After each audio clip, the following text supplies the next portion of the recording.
Assalamu alaikum wa rahmatullahi wa barakatuh, and welcome viewers to our 17th lecture with Abid Khan Saab, and it's on Huzur's Ayatollah bin Nasir Aziz's visit to Europe.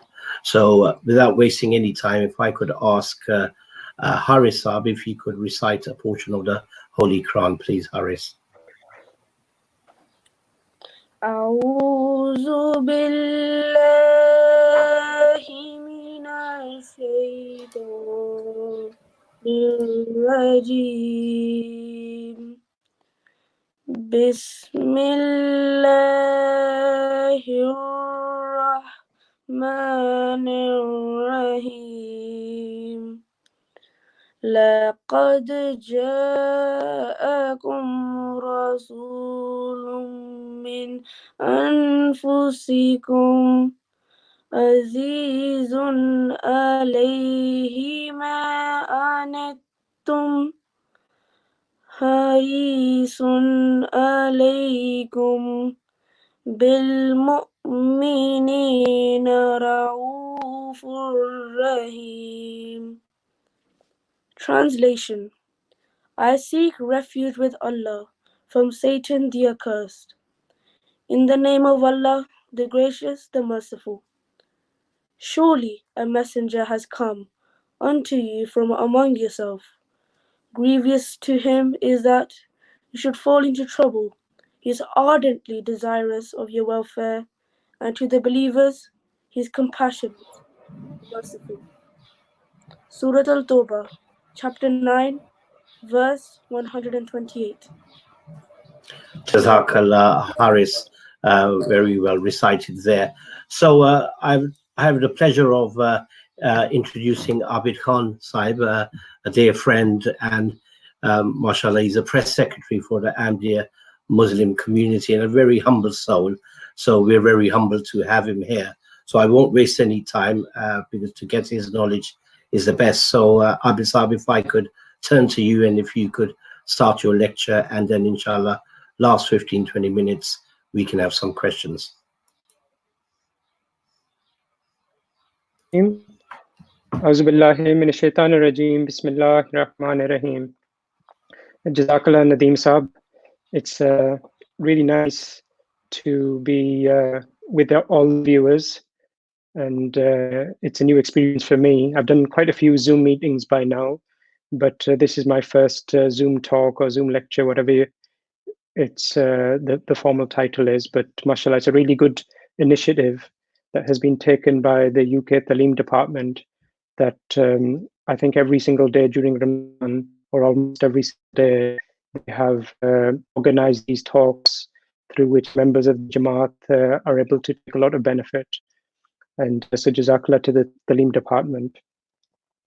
On a personal level, for those who may not be aware, as a press secretary, I've had the chance over the past number of years to travel with Huzur to various countries, and to also spend a lot of time with Huzur in this country during normal periods and during major events, Jamaat events that take place throughout the year. And every tour is special in its own way, whether some tours have been just a few days long, other tours have been for months and months. And I remember one particular tour when we went to the Far East and to Australia. It seemed like we were never going to come home. It went on for so long, but every day was filled with blessings and joys. Recently, of course, and it's very sad that at the moment, we all know because of the coronavirus, we're unable to go to mosques. The people here in the UK are unable to travel to Islamabad and to offer prayers as normal behind Huzur and to see him. And people throughout the year come to Islamabad from other countries as well. And so, I mean, before starting, I really want to remind everybody about the importance that we should pray for Huzur's health at all times. And we should pray that these days of trial are something that Allah takes away in the near future, and that we can return to those blessed days where we have the beautiful joys of Khilafat at all times. and which we can see and feel from and be close to. Anyway, I'm going to talk a little bit about Huzur's tour to Europe, which will be fresh in the memories of quite a few people who will have seen it on MTA or media, which took place in late September and throughout October last year. During the trip, Huzur visited first Holland for a week, then he visited France for about 10 days, and then he visited Germany for the final 2 weeks. And there were so many events that, I mean, by the end I had lost count. And I've written 3 diaries upon return. And I think the first diary was 70 or 80 pages. The next diary was similar. And the last one was about 110, 111 pages. And truth be told, I missed a lot of detail. And so it's not really probable in any way that I'm going to be able to cover many aspects of the tour today in the short period we have. But I'm going to try and share a few anecdotes or incidents, some personal, some which are regarding the Jamaat's events, so that people can benefit and learn from, inshallah. The thing that's very, very special about Huzur's trips always is that no matter who Huzur comes into contact with, and I've seen this time and time again, you see almost invariably the profound impact he has upon them. Whether they are young children, adults, elderly people, men or women, MD or non-MD, Muslim or non-Muslim, some time in Huzur's company transforms people's hearts. I've seen many, many times that there have been guests who have come to Huzur's events or events graced by Huzur, and some of them openly harbored hatred for Islam.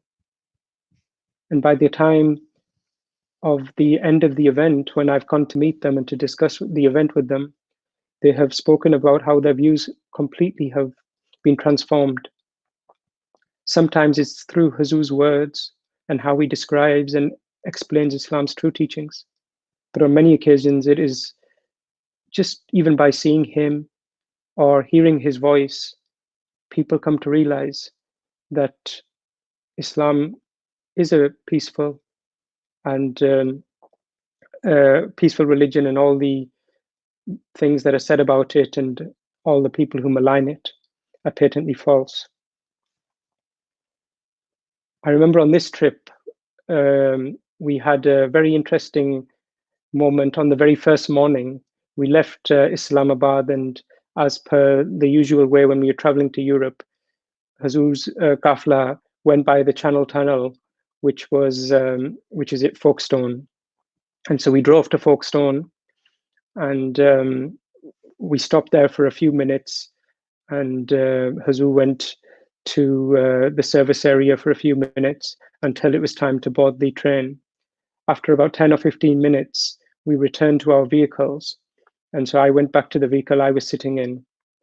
And this time, in the front, the driver was an MD called Nadeem Amini Sahib.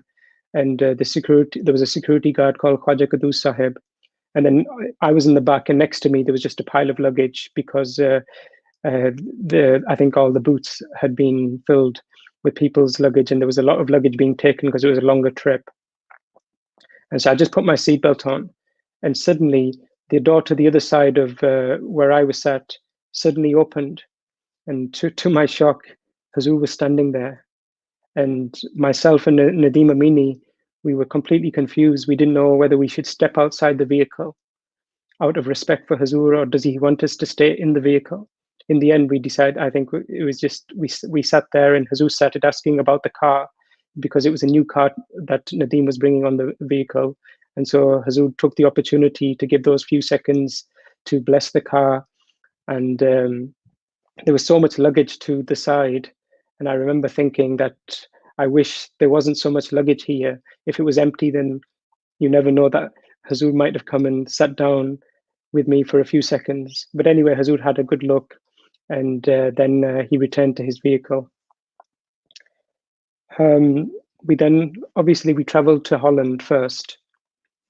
And in Holland, I was able to spend quite a bit of personal time with Huzur. And the reason for this was that out of his sheer grace, Huzur permitted me to stay in the same building in which he was staying. So it was 2 levels. There was a ground floor level and a basement level. So myself and Muhammad Ahmed Saab were staying in the basement level, and Huzur was staying on the ground level with Hazrat Begum Saiba. And every night during that trip, Huzur would come downstairs and would spend some time with me.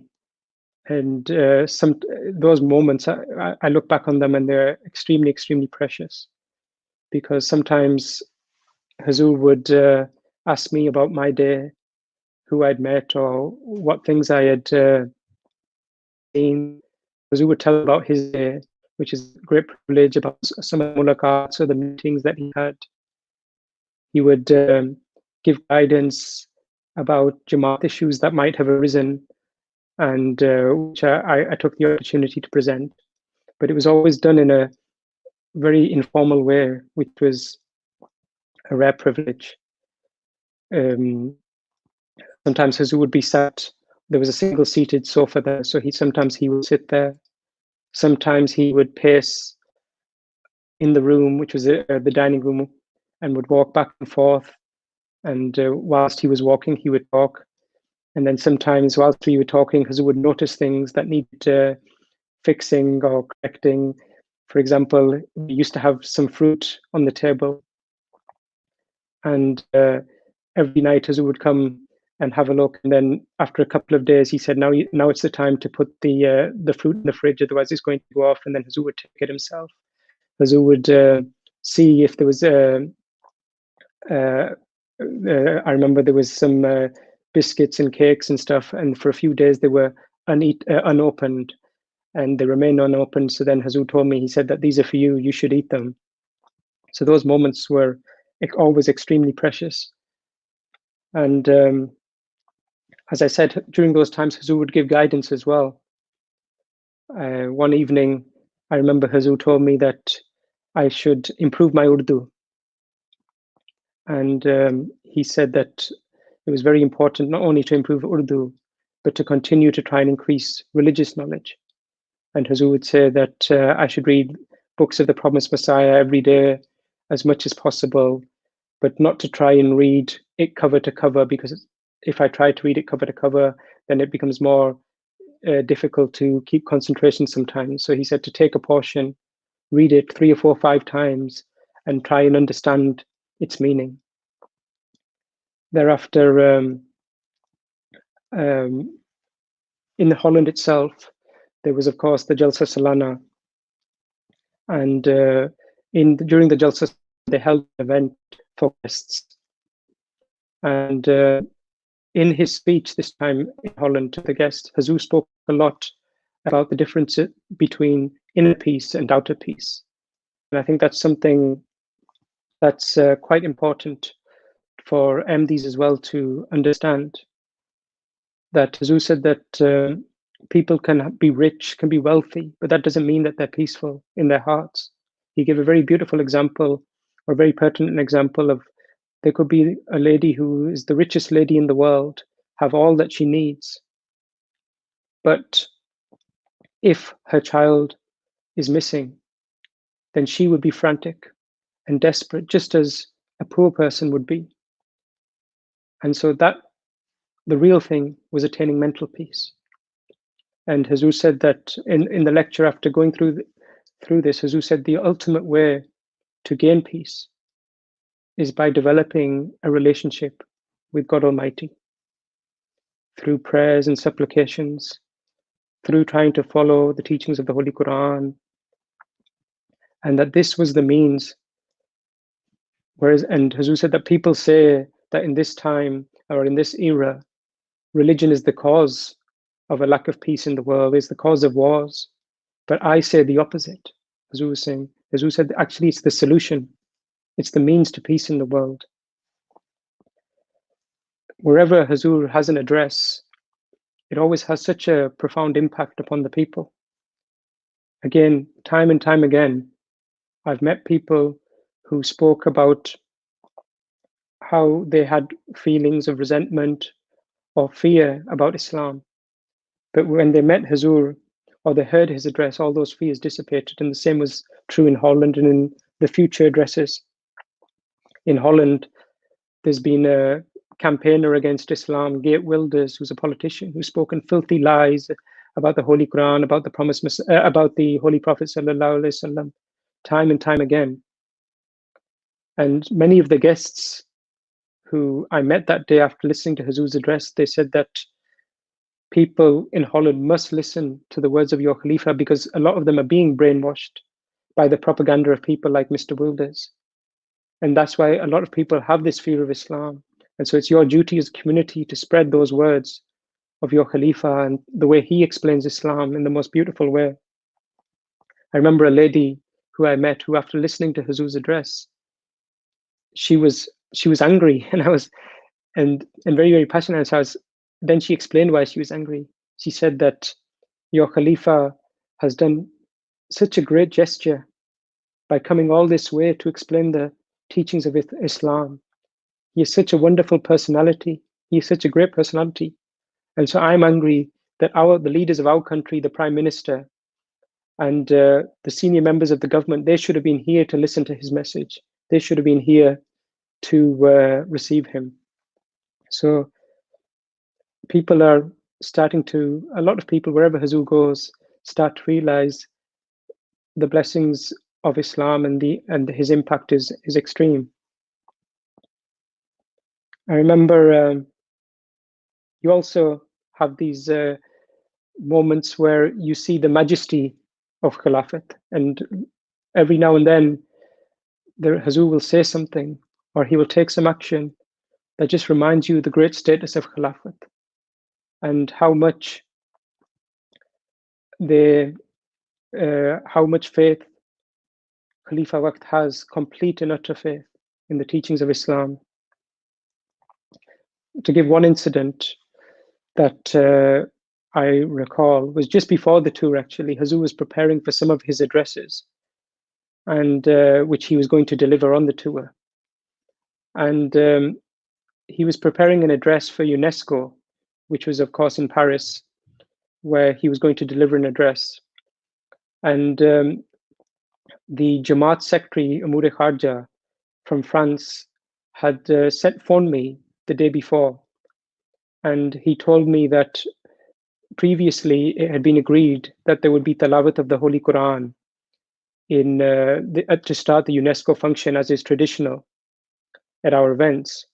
But because this event was officially being hosted by UNESCO, and one of the members of UNESCO, the representative from an African country, they had now decided that France is a secular country, and UNESCO is a secular organization, and so they did not want it to start with tilawat. So the Amure Kharja secretary asked me to convey this to Huzur. And so when I presented for Mulaqat, I went to see Huzur and I mentioned the report given by the Amure Kharja secretary. And it was clear that Huzur was very disappointed to hear that tilawat was not being permitted. And Huzur said that the Jamaat should not immediately accept the decision, but should try and persuade the African member who was hosting it.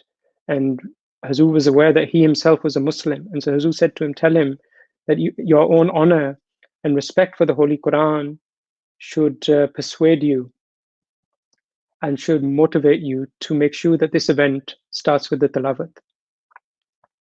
And so in that moment, you saw how much regard and love Huzur had for tilawat, that he was not at all pleased. Anyway, suddenly as this discussion was continuing, Huzur's tone suddenly changed, and Huzur became very serious and firm.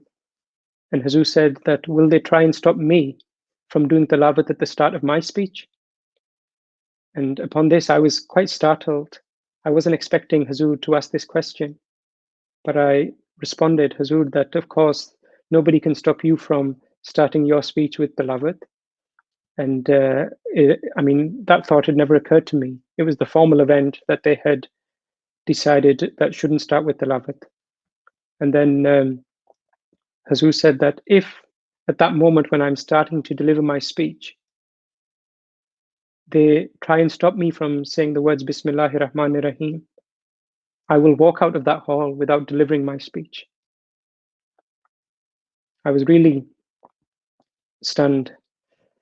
And again, I come back to the word, the majesty of Khilafat, that this event, high profile event, was being publicized a great deal. Yet, without a second's thought, Huzur would have been ready to leave at the last moment if anybody tried to stop him from starting his address by invoking Bismillahir Rahmanir Rahim.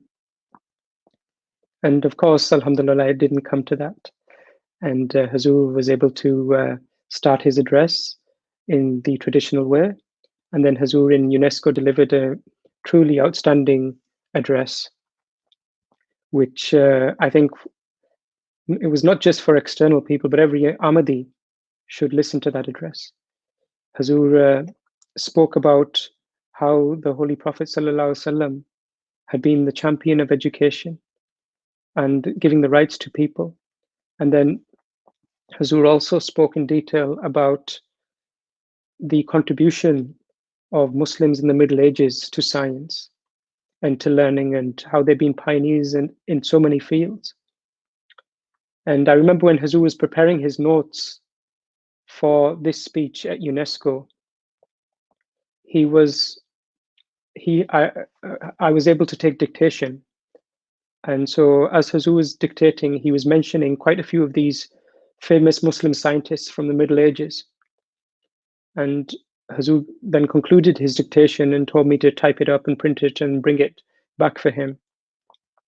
So the next day, I brought it, but overnight I had been thinking that Huzur has mentioned all of these famous scientists from the Middle Ages, but Huzur did not mention Professor Dr. Abdus Salam Sahib, who of course was the most famous scientist of his era and a pioneer in physics.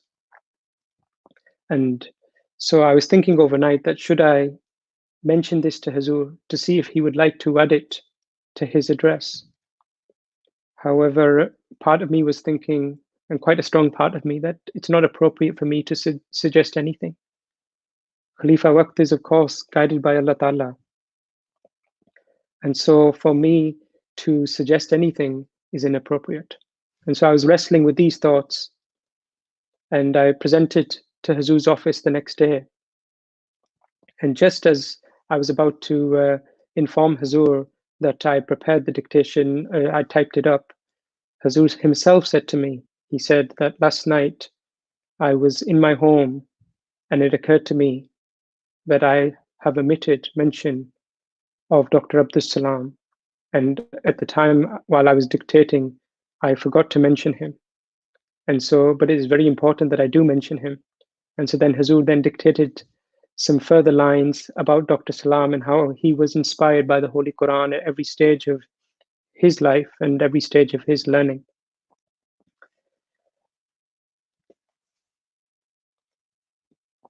I remember in Holland as well, there was during one of these evenings when I was able to spend some time with Huzur, I mentioned sometimes I would give Huzur news of what had happened in the world that day. Of course, Huzur probably didn't have that much time to see the news himself, so I used to try and brief Huzur about the main stories or events. And so one of the things that had been in the news that day was that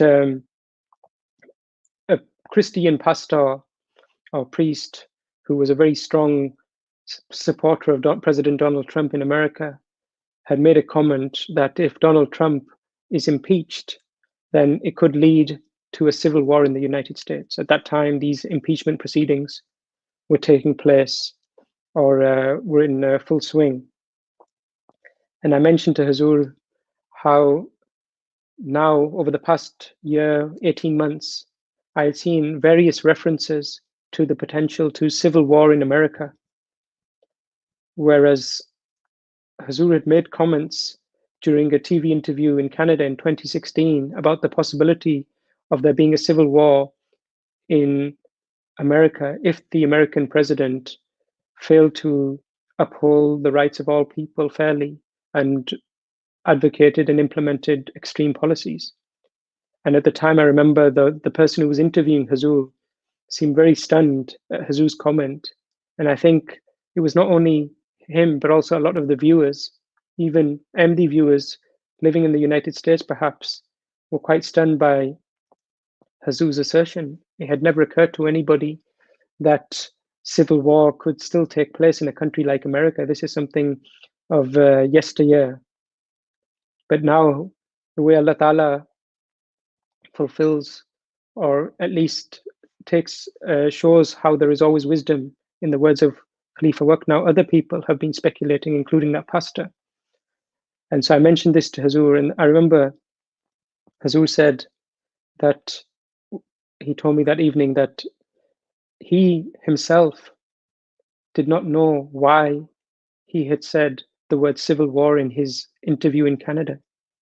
He said that it was not something that had occurred to him beforehand, but at that moment, Allah the Almighty put those words in his mouth. And then now time was proving that the country, the United States, and even in other countries, division had increased ever since. There's in France, during the first few days when we were staying at a complex called the Baitul Ata complex, which was the site of Jalsa Salana, I was fortunate to stay in the same building again that Huzur was staying. I wasn't originally meant to be staying in the same building. The Jamaat had, the French Jamaat had arranged accommodation in a different block, but there were a lot of guests and the accommodation was quite small. And when Huzur was made aware of this, he instructed that myself and Muhammad Ahmed Saab could stay in the building he was staying. So it was a great honor and privilege. And during that time in France as well, during those few days, in the evenings and even in the daytime sometime, I would have the chance to spend some time in Huzur's blessed company. I remember vividly on the first night when we arrived there, Ahmed Bhai, Muhammad Ahmed Sahib, he showed me to my room and he showed me the path up to the room, which stairs we were to take. And then he showed me a door and he said that whatever you do, do not open that door. And the door was only a few meters away from my room. And then he said, because on the other side of that door is Huzur's room, Huzur's residence. And I remember I almost dropped my suitcase when I heard that, to see how close in Holland we had still been on different levels. But in France, Huzur's residence was literally just a few meters away. And I'll never forget those days, how in the evening, sometimes at 10, 11 o'clock at night, Huzur I would suddenly hear the door open and I would know that the only person it could be is Huzur. And then I would come out into the corridor and see Huzur's looking radiant, looking beautiful. And he would come, one or two occasions he came into my room. On one occasion, or a few occasions, he would sit in a chair in the corridor and we would have this opportunity to converse, to talk. And I remember how on one occasion he said, let's have a look at the house. And so then Huzur graciously gave me a tour of the whole building and we went downstairs. He showed me what the French Jamaat had arranged an office for him in that building. And the office was a very large and grand office. But Huzur immediately had said to them that I don't need this office. It's not practical. I just want something next to my room so that I can work in ease and I don't waste time coming downstairs. And so Huzur said that he had rearranged it and got a table and chair just to be placed outside in the corridor outside his room. And I saw that later. And literally, it was this very, very small desk and a very, very simple chair, which Huzur used as his personal office during those 5 days that we stayed there. And I remember always thinking the contrast between Khalifa Waqt and world leaders, that world leaders would always love the trappings of, or almost love the trappings of office, having the large office, having the nice furniture, so that they can show it to others and enjoy it themselves. But Huzur's only concern at all times is to be able to fulfill the mission of the promised Messiah. And for that, he doesn't want to waste any time. He doesn't need any luxury. He doesn't need any thing special. He just needs a small place to work. And so Huzur gave me that tour.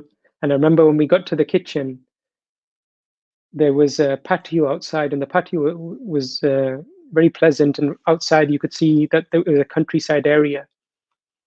And so I mentioned to Huzur that this countryside reminds me a little bit of Islamabad. And upon this, Huzur started laughing. And he said, don't compare it with Islamabad. He said, this isn't nothing compares to Islamabad. And so then I realized even more than before that how much Huzur, mashallah, seems happy in his new home in Islamabad, and then in the fact that the markaz is now in Islamabad. And Huzur mentioned himself that evening, he said that when he used to live in Masjid Fazal, then he used to enjoy going to places like Holland where there was some greenery and where he could get some fresh air. But he said that on this occasion, whilst he was in Holland, he was still missing Islamabad. And so to hear this was a source of happiness and comfort to me, and I'm sure to every Ahmadi, that Alhamdulillah, Huzur is now in a place where he can get some fresh air and to have some greenery. And just to, I remember also on the first night, Huzur had come out and I was able to spend some of that time and to have that house tour with him. But then Huzur returned to his residence and to his side of, from across the door and into his residence. And so then it was about 11 or 11:30 at night. I thought, now it's time, I can get ready for bed. So I put on my night clothes, went and I picked up my toothbrush, and I was walking across to the other side of the corridor where the bathroom was, just to brush my teeth. And I suddenly heard the door open again. And I was completely stunned. I was now in my night clothes holding a toothbrush. And then I heard Huzur call out my name. And so I rushed back, and Huzur walked towards me. And he said, do you know the Wi-Fi code here in this building? And I said that by chance I did know it, because somebody downstairs had told me it before I'd come up. And Huzur said that they've written the Wi-Fi code for him in his residence, but it wasn't working. And so I wrote down, I informed Huzur what the Wi-Fi code was that they had given me, and he typed it into his device, and thankfully it connected. And I remember feeling a sense of relief. And Huzur smiled and said, Kamal kar diya, which is, anyone familiar with Huzur's style will know that sometimes he says it as a joke, Kamal kar diya. But I was glad that the code worked. But that's also one of the great blessings of being on a tour with Huzur and being part of the Kafla, that you sometimes get the honor of some of these very informal moments where you get to see a little bit behind the curtain. And it's just a real privilege. And I can never thank Allah Mia enough for such blessings. I know the time is running and there's a lot. So I'm going to mention just a couple more things. One, just while we're talking about the personal things, and I mentioned how the accommodation in France was very close to, my accommodation was very close to Huzur's own room. And one of the rare benefits and blessings, and something that I will cherish for as long as I live, was that in the mornings, both before Fajr on some days and after Fajr for quite some period, I was able to hear Huzur's blessed voice as he did Tilawat. And I can tell you with genuine honesty, with complete honesty, that I don't think I've ever heard anything so beautiful in my life before. Silence. We were in the middle of nowhere in the countryside. Silence from all directions, except for the most beautiful sound of Allah's representative, the promised Messiah's representative, reciting the blessed word of Allah the Almighty. And so those few days, if there's something that I remember above all, it is the sound of Huzur's blessed voice. I'm going to skip forward and to Germany. And in Germany, there were many, many events, many mosque openings, visits to Jamia Ahmadiyya, where Huzur held classes, Waqf and all classes, meetings with people, with various people.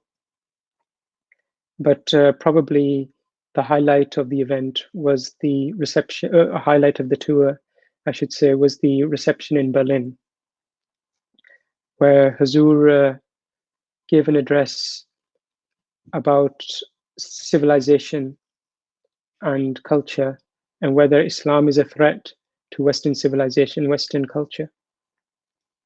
It was a really amazing address, actually. All of Huzur's addresses are remarkable, but there's some ones where you learn so much, and that was certainly one of them. And again, something that I would recommend that people who haven't listened to it should listen to it or read it. The transcript is available. And Huzur spoke about the key point, or the foundational point, for which is a tool for our tabligh efforts, was that Huzur said that people are claiming that Islam is a threat to Western civilization. And they think that Muslims are coming here to change their customs, change their traditions. But actually, the opposite is true. Islam, and true Islam, desires to preserve traditional values. It desires to preserve respect, moral people to continue to have a high moral compass. But what is changing society is actually the fact that people are moving away from God Almighty. The rise of atheism has led to very significant changes in the society over the past few years and over the past few decades.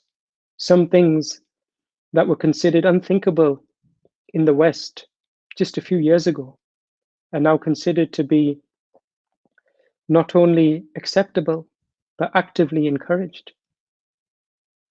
And so Huzur spoke in great detail and depth, explaining this. And it's something that people definitely picked up on. I remember I spoke to a lot of people after the event who said that this was quite a striking point. I remember there were some church leaders who met a Jamaat Germany delegation shortly after, and they were actually expressing that they did not like this point that Huzur had made, and that they thought that by blaming atheism, this point was going too far.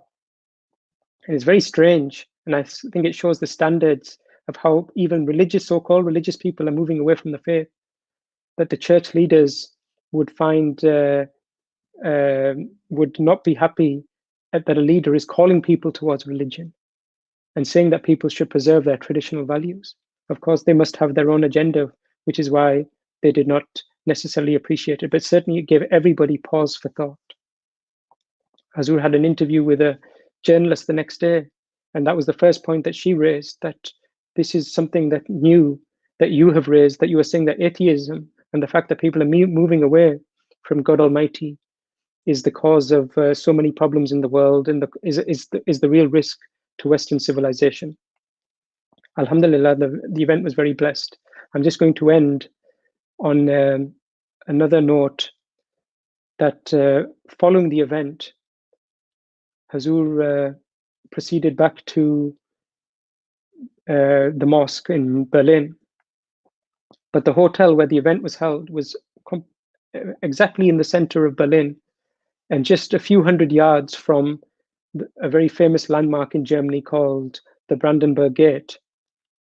And I remember as we walked out of the hotel, I was hoping and praying that Huzur would spend a few moments there just to relax, just so we could have a little bit of, as a kafla and the group, to have a few special moments in the company of Huzur.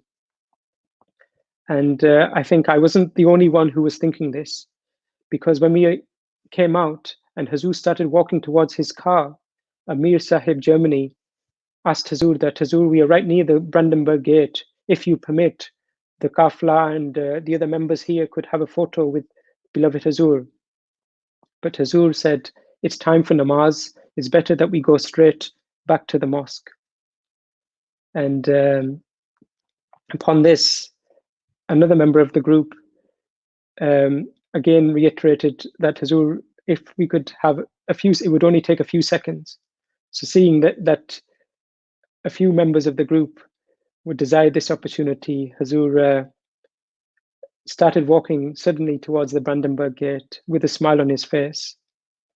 And then Huzur permitted for the next 30, 40 seconds that photos were taken. And that was a really special, unique photo. I mean, very, very rarely does Huzur in any trip, especially in the most recent years, stop for any sort of tourist attraction or for any leisure time.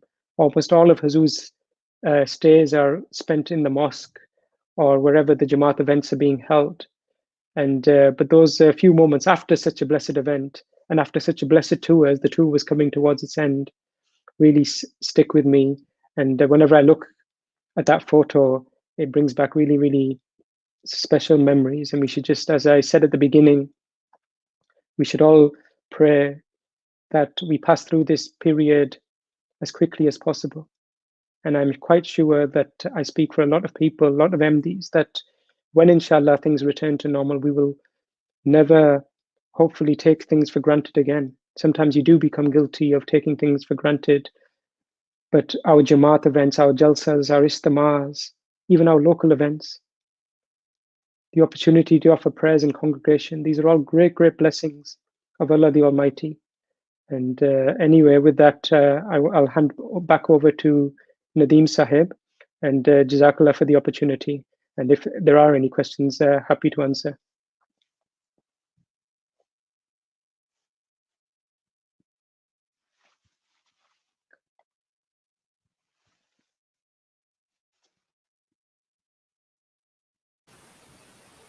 Nadeem Sab, I think you're on mute.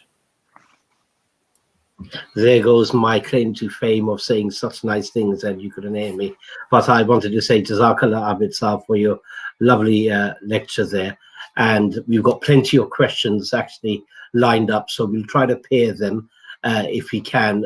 But there's too many here to go through, but we'll try to get them together. So I'll start off, and then Waqar Saab can read the next one from Dure, who asks, working so closely with beloved Huzur, what is the best advice, in your opinion, that Huzur Ayatollah bin Nasr Aziz has given you, which you feel you should which you feel we could relate to? It's hard to pin down one piece of advice. I mean, I think the biggest thing that I've learned is from Huzur's own example.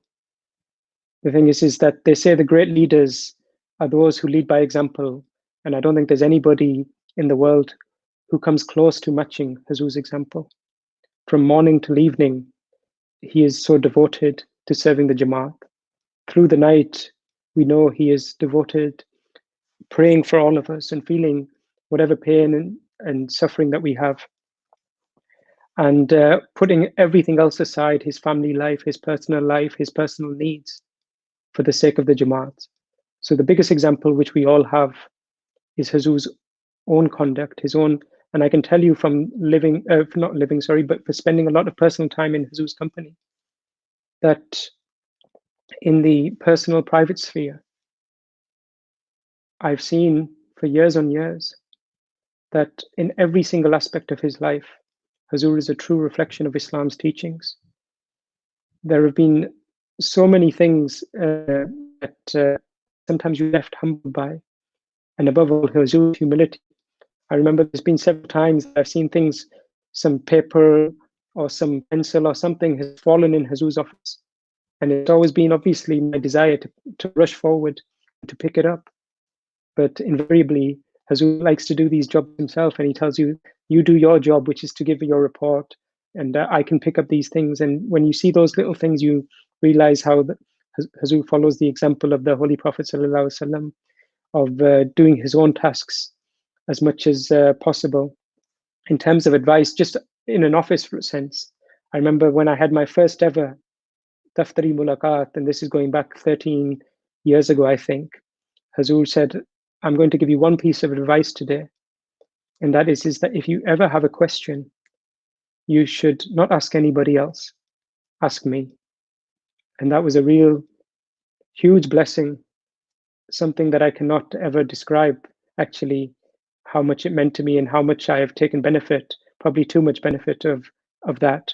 But certainly in how it relates to normal Ahmadis, I would say that if there are any pressing issues in your life or any things that you are struggling with or any things that you're confused with, of course, you can take advice of your family members or your close ones or your loved ones.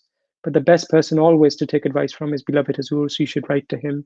Or if you have chance to have mulaqat, then present your issue to Huzur and seek his guidance.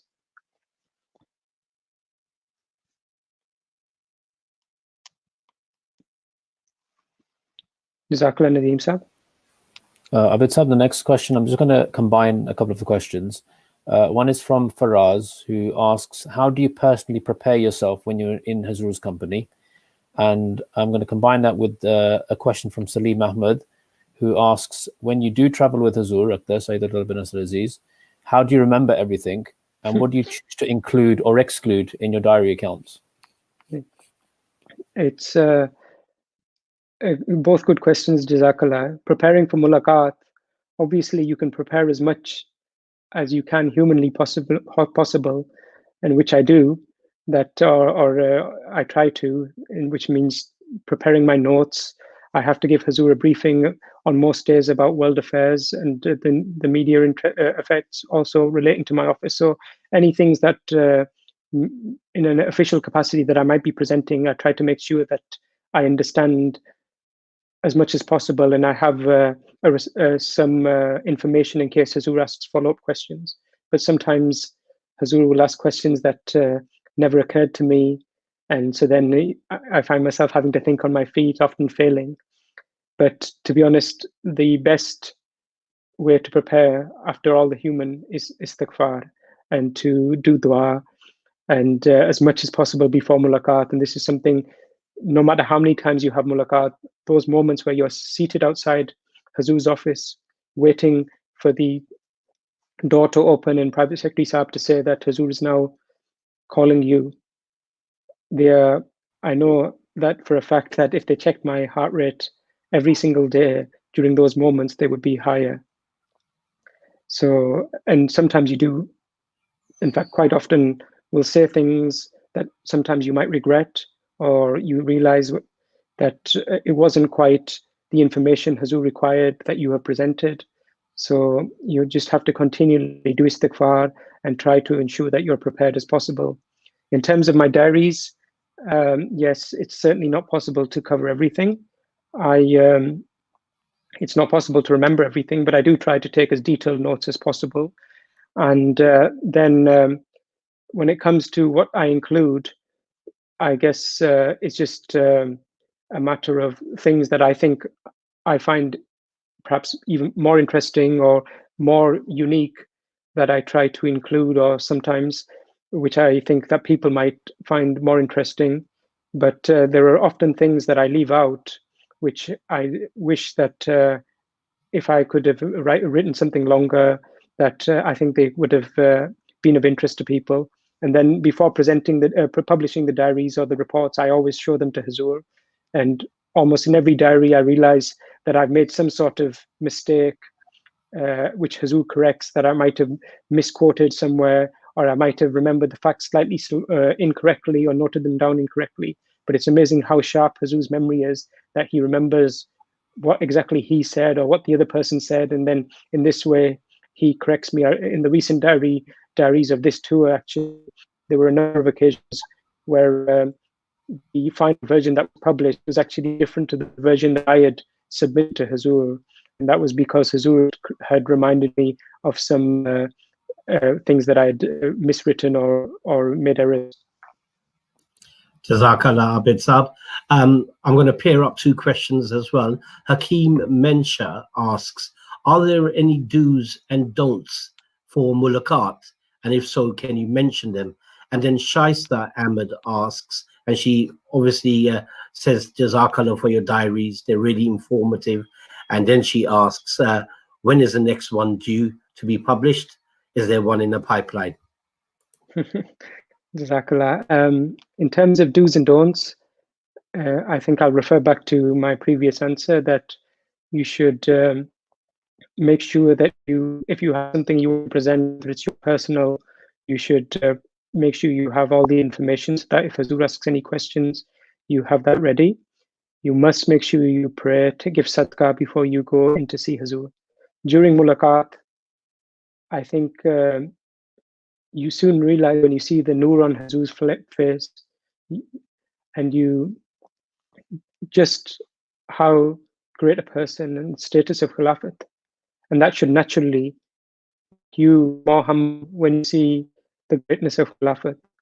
But certainly when you are in Huzur's presence, and this doesn't matter whether you're meeting him for the first time or you're meeting him after many occasions, you should remain as humble as possible. And there are blessings, of course, in being humble. And if you're humble, it will safeguard you, I'm sure, from making mistakes or saying things in error or saying things that are not appropriate.